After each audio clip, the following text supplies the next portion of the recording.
तो उसके सारे डायलॉग्स याद, उसमें वो होता था कैंची की तरह जुबान काट दूंगा, तो वो सब 4 साल का बच्चा अगर ऐसा सब कर रहा है। तो मैं सब में बहुत ही प्रोएक्टिव रहता था, हमेशा स्टेज पर जाता था। जब मेरी उम्र के बच्चे थोड़े डरते थे, कॉन्शियस होते थे, स्टेज फ्राइट होता था।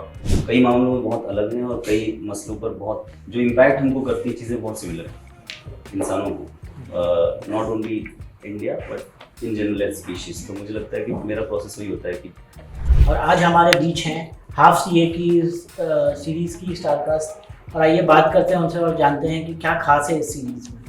सबसे पहले तो welcome to the Express Group. और सबसे पहले आपसे जानना चाहेंगे कि आप लोगों ने ये सीरीज़ क्यों चुनी और क्या वजह थी ये सीरीज़ चुनी की?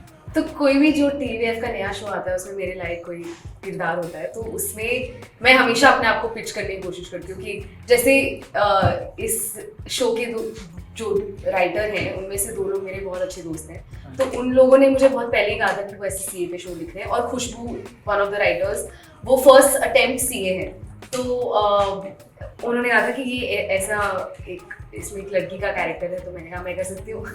तो फिर उसके बाद मैंने ऑडिशन दिया और मैंने स्क्रिप्ट पढ़ी और फिर मुझे और भी अच्छा लगा। और आई थिंक एवरीथिंग, सब कुछ इस शो के बारे में मुझे बहुत ज़्यादा अच्छा लगा। और ये कैरेक्टर से मुझे प्यार हो गया था पढ़ते ही, बिकॉज ये कैरेक्टर मैंने कभी नहीं किया है पहले। मेरे जो भी पहले के कैरेक्टर्स हैं उसमें मैं बहुत चुलबुली, लाउड, कॉन्फिडेंट लड़की हूँ, पर इस वाले में मैं बहुत शांत, हमेशा ओवर थिंक करने वाली एक, और इसमें बहुत मेरी मेहनत भी, इस कैरेक्टर की मेहनत दिखाई गई है। तो इसको बस करने का मौका चाहिए था, and anything that TVF does, I just want to be a part of it. Please आपसे जानना चाहेंगे कि आपने ये शो क्यों चुना और क्या रीजन था? इसलिए ऐसा हुआ कि मैंने ये शो को चुना, उससे ज़्यादा ये है कि शो ने मुझे चुना। ये हो गया कि जब मैंने इसके बारे में पहली बार पढ़ा और सुना, तो TVF का सबसे स्ट्रॉन्ग सूट जो है, जैसा एहसास बता रही है, कि उसकी राइटिंग है। इसके जो नॉर्मल सीन्स भी होते हैं ना सर, उनमें भी एक सीटी मार डायलॉग होता है। मतलब ना, आप एकदम नॉर्मल से बेसिक से सीन को भी एंटरटेनिंग बना सकते हो। ये इनकी कला है, क्योंकि वो राइटिंग पे इतना काम करते हैं। और मैं हमेशा से चाहता था कि मैं TVF के इस यूनिवर्स का एक हिस्सा बन सकूँ, किसी भी एक कैरेक्टर के जरिए। और हाफ सी में मैंने जो कैरेक्टर प्ले किया, वो जब मैंने इसके साथ रिहर्सल किया था, जब ऑडिशन किया था, उसी वक्त मैं समझ गया था कि मुझे ये करना चाहिए, मैं करना चाहता हूँ। जो डायरेक्टर, जब मैं उनसे मिला, प्रतीश मेहता, तो उसने जिस क्लैरिटी के साथ बताया कि हम क्या बनाना चाहते हैं, तो मैं बहुत श्योर और कॉन्फिडेंट था। और जो रिजल्ट आज मैं देख रहा हूँ, मतलब मुझे 100% जो मैंने डिसाइड किया था बिल्कुल ही वैसे उसका रिजल्ट आया। तो it was an all like सब टिक मार्क थे कि ये करना चाहिए मुझे। ज्ञानेंद्र जी, आपसे जानना चाहिए क्या रीज़न था आपका ये चुनने का? शायद भाई रीज़न सिंपल था। मेरे पास ऑडिशन के सीन्स आए और मुझे पढ़ के राइटिंग बहुत अच्छी लगी उन सीन्स की, और मुझे करके मज़ा आया। उसके बाद मेरे थोड़े से एप्रीहेंशंस थे, बिकॉज मुझे लग रहा था कि जो पहले मैंने कुछ सिमिलर कैरेक्टर किया था उससे कुछ मिलता जुलता हो, लेकिन जब मैं डायरेक्टर से मिला, उन्होंने बाकी ब्रीफ किया शो के बारे में, तो मुझे पता चला कि यार नहीं, ये एक अलग स्पेस है और ज़्यादा फुल फ्लेजेड कैरेक्टर है। उसके अलावा TVF is also big reason, क्योंकि एवरी एक्टर जो बॉम्बे में है, जो भी अच्छा काम करना चाहता है, want to work with TVF, as simple as that, because उनका जो कंटेंट होता है वो इतना अच्छा है। तो इससे पहले I came close to playing something, I mean not close enough, but still with TVF it didn't work out. But अभी ऐसा हुआ कि everything was coming my way, so I just grabbed the opportunity. आप लोगों से जानना चाहेंगे आपका कैरेक्टर जो प्ले कर रहे हैं कितना सिमिलर है आपके रियल लाइफ कैरेक्टर से? मेरा तो जो आर्ची का कैरेक्टर है, जैसे कि मैंने पहले कहा कि वो बहुत ओवर थिंक करती है, एंशियस रहती है, स्ट्रेस लेती है, तो ये सारी चीज़ें जो मुझ में है, मैंने बहुत एहसास में अपने अंदर बहुत दबा के रखी है। तो इस किरदार के लिए मुझे वो बाहर निकालना था। तो मैं तो कहती थी ये शो मेरी मेंटल हेल्थ के लिए इतना सही नहीं है, but it is not very similar to who I am as a person. मैं बहुत ही लाउड और बहुत ही चुलबुली किस्म की इंसान हूँ, और आर्ची वैसी नहीं है। आपको देखेंगे, आप जब शो देखेंगे आपको पता चलेगा कि she is a very sweet, very different character that I've never played a character like this before. Please आपसे जानना चाहिए। मेरा कैरेक्टर जो है तेजस, वो एक बॉम्बे बैंड्रा का लड़का है, बहुत ही अनबॉदर्ड है, बिल्कुल फोकस नहीं है लाइफ में, चिल करना चाहता है ज़िंदगी में। मैं हमेशा मुझे से लग रहा है कि आपका कैरेक्टर भी थोड़ा बहुत सेम है आपका रियल लाइफ में। तो मैं बहुत अच्छा एक्टर हूँ पूरी ज़िंदगी में, क्योंकि मैं बहुत ज़्यादा फोकस हूँ, बहुत ज़्यादा एम्बिशियस हूँ। क्योंकि अगर मेरा कैरेक्टर तेजस जैसा होता तो मैं इस इंटरव्यू में बैठा ही नहीं होता, मैं कहीं चक्कर लगा रहा होता।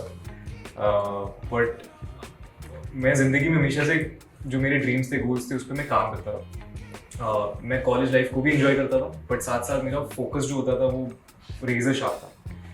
तेजस जो है वो बहुत ही चिल है, वो ज़िंदगी को जीना जानता है, पर एट द सेम टाइम क्योंकि वो एक अच्छी फैमिली से आता है, एक अच्छे बैकग्राउंड से आता है, तो उसको कोई फ़र्क नहीं पड़ता कि मैं करियर वाइज ओरिएंटेड हूँ कि नहीं, एम्बिशियस हूँ कि नहीं।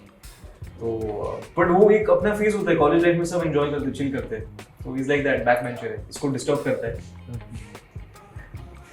आपका कैरेक्टर बोल सकते हैं कि थ्री इडियट्स के रैंचो की तरह? मैं I would love to think that, but वो तो आने वाली सीजन में पता चलेगा कि वो कैरेक्टर कहाँ जाता है। अभी तो उसकी एक, to be honest, it's just the scratch on the surface for that character. उसे ज़्यादा एक्सप्लोर करने का जो मौका था वो अभी नहीं मिला है। I will get to do that later on, but at the moment मैं सिर्फ इतना बता सकता हूँ कि यस, वो बहुत ही चिल्ड आउट एटीट्यूड है, जिंदगी जीना जानता है, खुश मिजाज है, he brings a lot of colour and energy to Archie's life. he's that character who gives Archie that vision कि यार ये भी एक जिंदगी हो सकती है, ये भी एक लाइफ है। तो yeah, maybe inspired by that show, but he's just a normal guy. Gyanendra जी, आपसे जानना चाहेंगे कि आपका कैरेक्टर कितना सिमिलर है आपके स्ट्रगल से, आपके रियल लाइफ से? शायद सिमिलर भी है और नहीं भी है। मतलब हमारा काम है कि कहीं एक सिंक ढूंढना, जो तो ह्यूमन बींग्स जितने हम हर कोई कई मामलों में बहुत अलग हैं और कई मसलों पर बहुत जो इम्पैक्ट हमको करती है चीज़ें बहुत सिमिलर हैं इंसानों को, not only India but in general as species. तो मुझे लगता है कि मेरा प्रोसेस वही होता है कि एम्पैथी के साथ उस कैरेक्टर को देखना जिस सिचुएशन में वो है, और फिर क्योंकि वो सारे इमोशन हमारे अंदर होते हैं सब, तो उसको बस पोर्ट्रे करना है। एजुकेशन सिस्टम की बात की जाए, इंडिया के, स्पेशली इंडिया के एजुकेशन सिस्टम की बात की जाए, तो मतलब हम देखते हैं कि हमेशा अपना पेरेंट्स और मतलब टीचर्स हैं, पेरेंट्स हैं, तो पेरेंट्स स्पेशली जो है हमेशा फोर्स करते हैं कि आप ये कर लीजिए, उसके बाद आप कुछ भी कर सकते हैं लाइफ में।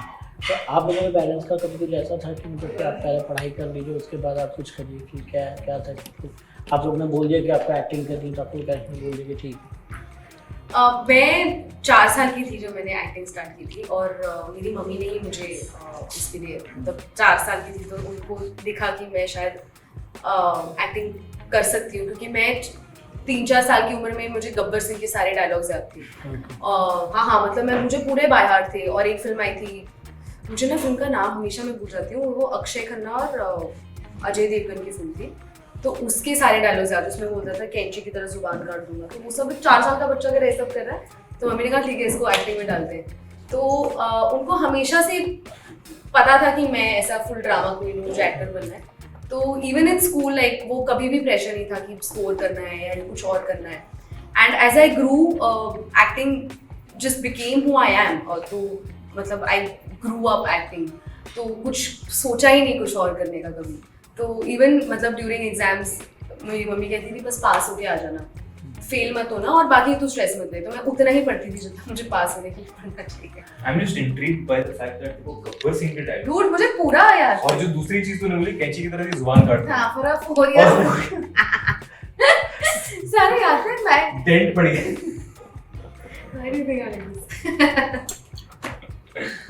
प्लीज आपसे जानना हाँ चाहिए जी।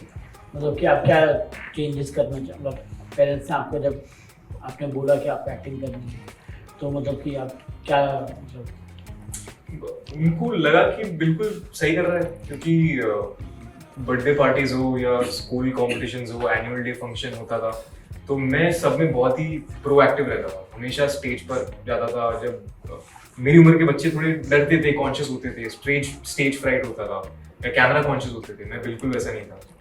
ठीक है, एहसास की तरह ही, मतलब मैंने बहुत जल्दी वो एक्स्ट्रा करिकुलर शुरू कर दिया था एंड कॉन्फिडेंट था अभी भी।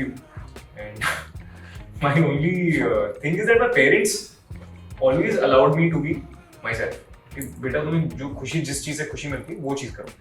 This is even before 3 Idiots और तारे ज़मीन पर और ऑल ऑफ दैट। तो I really would like to thank my parents कि उन्होंने मुझे उस तरीके से उन्होंने सपोर्ट किया। और इनफैक्ट जब मुझे ऑडिशंस पे जाना होता था, जब मैं छोटा था, तो मेरी मम्मी आती थी, मेरे पापा अपना काम छोड़ के आते थे। तो ऐसा कोई पेरेंट्स नहीं करता कि जो अपना काम या बिजनेस छोड़ के आपको सपोर्ट करने के लिए है, बहुत रेयरली करते हैं and I am thankful for them. Competition की बात की जाए अगर एजुकेशन सिस्टम में, तो मतलब कि आपको लगता है कि कंपटीशन के नाम पे मतलब कि इतना ज़्यादा स्ट्रेस हो जाता है स्टूडेंट्स के ऊपर कि मतलब स्टूडेंट्स कुछ ना कुछ उल्टी सीधी हरकत करने लगते हैं, मतलब कि स्ट्रेस लेके, या कुछ सुसाइड केसेस बहुत हो रहे हैं, मतलब तो आपको लगता है कहीं ना कहीं कुछ इतना ज़्यादा स्ट्रेस नहीं देना चाहिए, मतलब ये मेरे ख्याल में खाली एक ही चीज़ है जो मुझे बॉदर करती है, वो ये है कि हमने फेलियर को एज नॉर्मलाइज नहीं किया है। लाइफ में आप कुछ भी करो, दोनों चीज़ की प्रोबेबिलिटी 50-50 होती है। कोई किसी चीज़ के चलने की या ना चलने की, पास होने की या फेल होने की 50-50 होती है। हम 50% को 100% बना देते हैं और जो बाकी का 50% है उसको 0 बना देते हैं।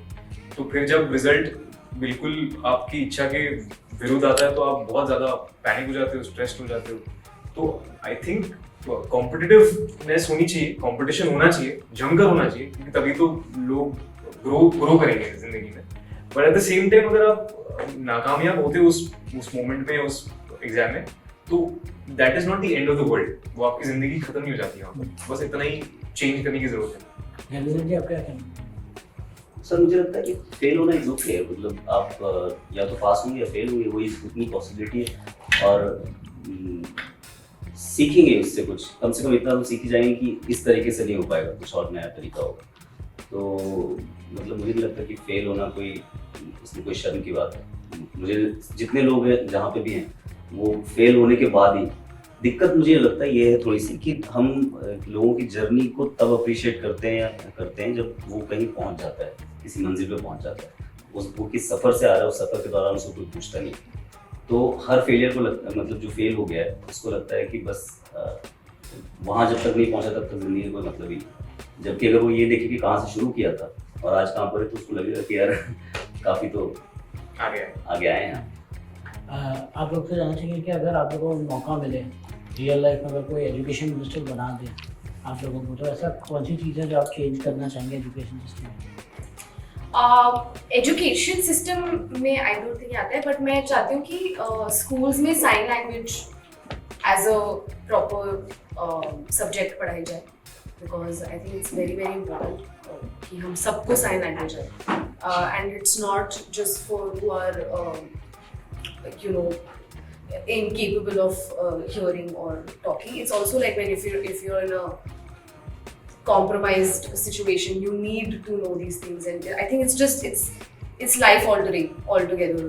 तो जैसे जितना हम importance हिंदी और मराठी और संस्कृत को देते हैं, फ्रेंच है कुछ स्कूल्स में एज अ लैंग्वेज, तो अगर आई डोंट थिंक इतना ज़रूरी है फ्रेंच हम सबको सीखना जितना साइन लैंग्वेज है मेरे हिसाब से।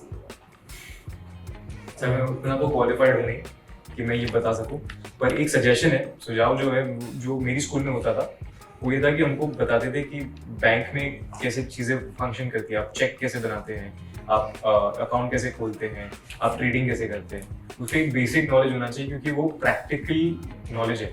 किताबी ज्ञान से ज़्यादा जो असल ज़िंदगी में चीज़ें होती है वो बड़े होने के बाद भी हमको कोई नहीं बताता, कोई नहीं सिखाता। बेसिक से बेसिक चीज़ जिससे हम पैसा कमा सकते हैं।